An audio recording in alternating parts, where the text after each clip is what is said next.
Keeper of the Lost Cities, Neverseen, Chapter 8. "Thank goodness they have decent-tasting clothes," Bianna said, twirling in her pale pink gown, which was frilly and ruffled and looked like cupcake frosting with pearl sprinkles. Sophie was far less excited about hers. The smoky blue dress was dotted with diamonds, like the first glinting stars in the evening sky. But it was so fancy and fitted and screaming, "Look at me!" "Seriously, what is with the gowns?" she grumbled. "Aren't we supposed to be fighting rebels and solving conspiracies?" "Actually, right now we have an important meeting," Della reminded her, "so why not look our best?"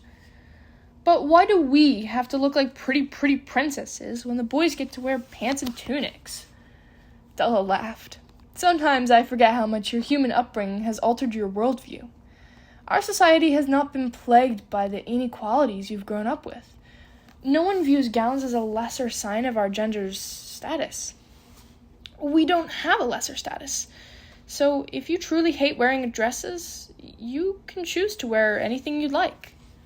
"Even if I visit a noble city?" Sophie asked. "Of course. The only mark of noble status is a cape, and even then, some instances do not require them. All of our clothes, male and female, are designed to enhance natural beauty." But Sophie had been about to ask, what if someone isn't beautiful? Until she remembered she was talking to elves.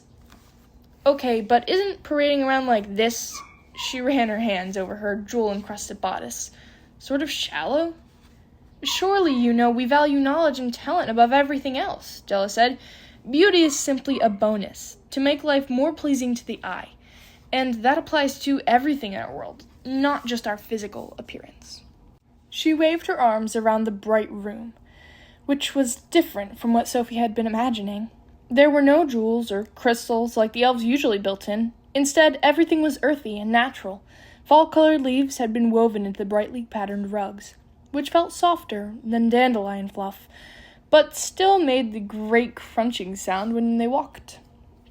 Flowered branches lined the walls, filling the air with the scent of spring. The furniture looked like carefully sculpted shrubs, and garlands of bright summer berries draped from the ceiling. But the most breathtaking element had to be the shimmering waterfall in the center. It trickled from the skylight along twisted icicles, dripping into a pool of frost-covered stones. Somehow the gnomes had taken the best parts of each season and transformed them into a place that was both elegant and inviting. "Everything in our world celebrates beauty," Della said proudly. "Why surround ourselves with ugliness when there is wonder to showcase?" "I guess," Sophie mumbled, fussing with her sash. No matter how many times she tied it, she couldn't get the bow evenly. "Here," Della said, nodding it as perfectly as a Disney princess. "This color really sets off your eyes." "Great," Sophie mumbled. "Just what I wanted." "Hey, your eyes are what I always hear everyone talking about," Bianna reminded her. "Yeah, that's because they're calling me a freak. That's only Stina and her bratty friends. Everyone else thinks they're striking and unique." Della sighed when Sophie shrugged off the compliment. "It must have been hard growing up as an elf among humans. And I don't mean because you're a telepath, though I know that comes with its own challenges.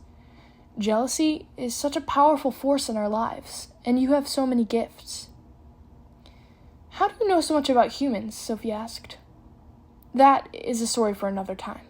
But I've walked among them, and the reception I received was less than friendly." "Is that how it was for you?" Bianna asked Sophie. "Everyone pretty much hated me," Sophie admitted. "They called me freakazoid or super dork or the special Sophie Flake. But it didn't help that I skipped 6 grades and had a bad habit of reminding teachers to collect our homework." "It's better here though, right?" Bianna asked. "In some ways. But I'm also called the human girl and the girl who was taken, and now everyone looks at me like I'm public enemy number 1. "Well, they're wrong," Della said, "and someday they'll see that. In the meantime, please try to remember that there's a difference between hiding by choice and hiding from fear. You should never be afraid of who you are." Sophie fussed with her perfect Della bow, accidentally messing it up. She decided not to fix it. Look, they gave us prattles, Bianca said, lifting a huge welcome basket she'd discovered. She handed Sophie a silver box with her name on it, then tore into her own, going straight for the tiny velvet pouch tucked among the nutty candy. Every box of prattles came with a collectible pin, shaped as one of the various animal species on the planet. Prattles limited the amount of each pin to how many of the creatures existed, which meant some pins were really rare. Bianca held up her bluish-green water horse. I've been wanting a Prattles Kelpie forever! What did you get? Sophie crunched on a piece of the candy as she fished out her pin, nearly choking when she saw a silver bird with long, gleaming feathers. A Prattles moonlark, Bianca whispered. There are less than 100 of those. And yet, somehow, the black swan had now given Sophie 2. The last time they gave her one, they'd been trying to convince her to stop the Everblaze. What were they telling her this time? She checked for a note and found nothing. But she was sure the pin couldn't be a coincidence. Do you really trust the black swan? Sophie asked Della, pinning the moonlark through the cord of her allergy remedy necklace before tucking it under her gown's bodice. There are many shades of trust, Della said, and most of them are gray. But I've decided to hope for the best. Do you know why? Sophie shook her head. Because of you. If all their scheming resulted in such an incredible person, that's a cause I can get behind. She meant the words to be comforting, and they were, sort of. They were also a storm in Sophie's mind, a heavy pressure and an ominous rumble, warning of turbulence ahead, which reminded her, You didn't look happy with Mr. Forkel's explanation of the gnomes from Wildwood. Della smiled. Alden warned me that you're very perceptive. I have to be, otherwise no one tells me anything. I suppose that's true. She sank into one of the armchairs, shaped like shrubberies. Have either of you studied the Wildwood colony and the multispeciesial studies? They both shook their heads. I guess I should have figured that. I think everyone would prefer the colony didn't exist. As Mr. Forkel said, the gnomes who lived there often blamed their problems on the ogres, and the timing of this plague seemed especially deliberate.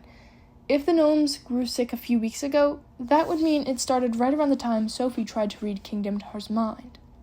Wait, it's my fault the gnomes are sick? Sophie interrupted. There's no fault, Della promised. You aren't responsible for the actions of a hostile species. Besides, Bianca added, how can ogres control disease? Clearly, Bianca had never heard of germ warfare, and if humans were capable of it, Sophie was sure the ogres were. Lady Cadence, her old linguistics mentor, who used to live with the ogres, had even told her that ogres were experts in biochemistry. We have to find out more, Sophie said, running to get her soggy clothes. She couldn't believe she'd forgotten Orly's imparter, and Kenrick's cash were in her pockets before she stepped into the river. Show me Counselor Orly, she whispered, wiping water off the spots of her imparter's silver screen. Several agonizing seconds passed before Orly's face appeared in the center. Is something wrong? Orly asked. Did you make it safely to the Black Swan? We did, Sophie said. But I need to ask what's happening with the Wildwood gnomes. Did ogres attack them? Is that why the neutral territories aren't safe? Clearly I shouldn't have said anything, Orly mumbled. I meant it to keep you away from danger, not to draw you into our investigations. So you are investigating? Della asked, coming up behind Sophie.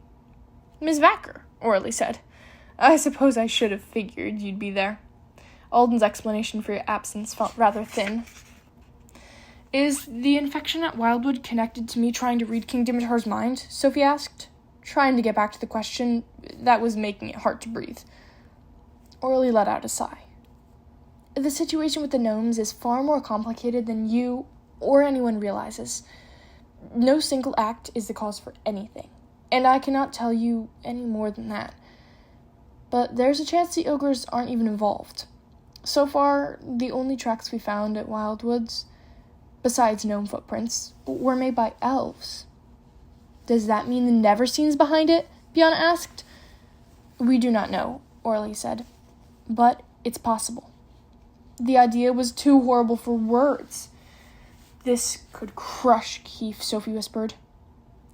A good reason to keep this information quiet, Orly told her. Nothing has been confirmed. The only lesson you must take from this is to stay out of the neutral territories. And please don't let yourself carry the blame. Our problems go much further than anything you've done. Sophie tried to believe her. Will you keep me updated about the investigations? I'll do my best. For now, I must go. Well, Della said as Orly clicked away, I know your minds are flooding with theories, but we need to decide what to do about Keith. If this is true, Sophie's right. It will devastate him. Do we want to put him through that without proof? Sophie glanced at Bianca, relieved when she shook her head. I think we should wait until we know more, Della agreed, hooking her arm around Sophie and Bianca.